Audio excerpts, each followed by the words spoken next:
Okay, Stuart, we need to start planning our paper on public libraries. Have you thought of an angle yet? Well, there's so much we could look into. How libraries have changed over the centuries, for instance, or how different countries organize them. What do you think, Judy? Maybe we should concentrate in this country and try and relate the changes in libraries to external developments, like the fact that far more people can read than a century ago,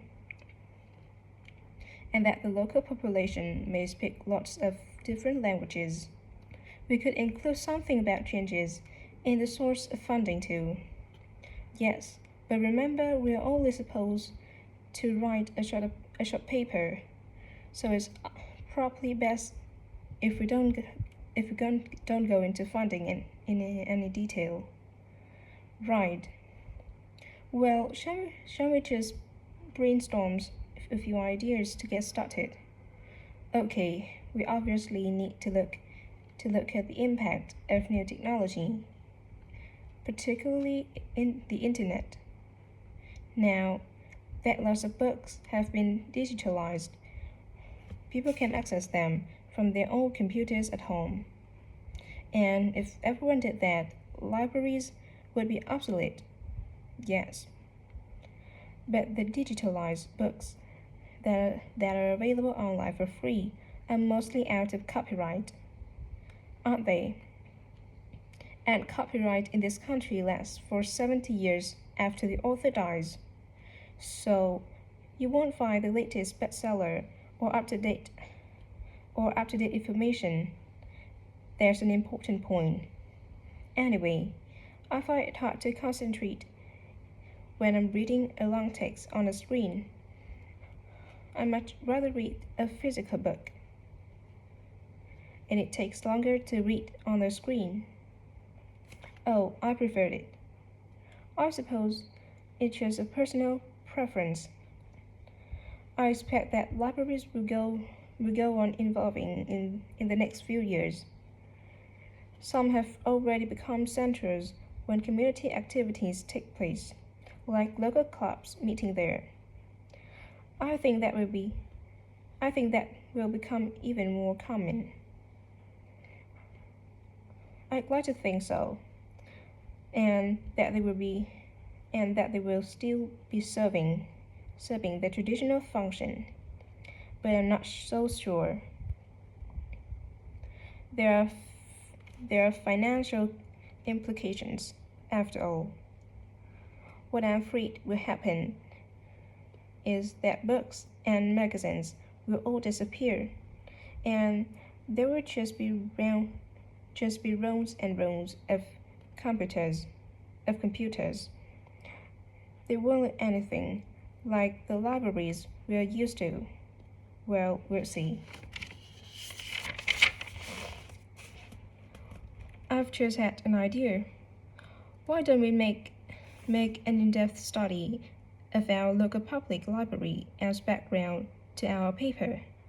Yes, that'd be interesting and raise all sorts of issues. Let's make a list of possible things we could ask about, then work out some sort of structure. For instance, we could interview some of the staff and find out whether the library had its own budget or if that's controlled by the local council, and what the policies are. I know they don't allow food, but I'd love to find out what types of noise they ban. There always seems to be a lot of talking, but never music. I don't know if that's a policy or it just happens. I've often wondered. I've often wondered. Then there are things like how the libraries is affected by employment laws. I suppose there are rules about working hours, facilities for staff, and so on. Right. Then there are other issues relating to the design of the building and how customers use it. Like what measures does the library take to ensure their safety? The need for coverings that aren't slippery and emergency access. For instance, oh, and another thing, there's a question of the kind of insurance the library needs to have in case anyone gets injured. Yes, there's something else to find out.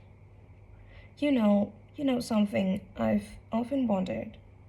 What's that? Well, you know they've got an archive of local newspapers going back years.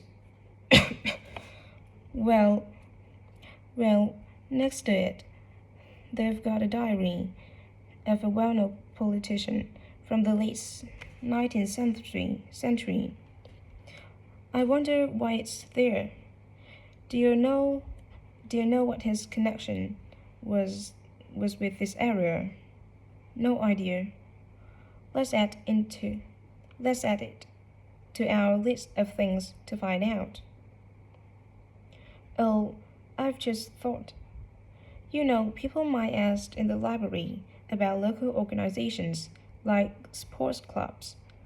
Well, I wonder if they keep a database, or whether they just look online. Right. I quite fancy finding out what the differences are between a library that's open to the public and when there's a part of museum, for example.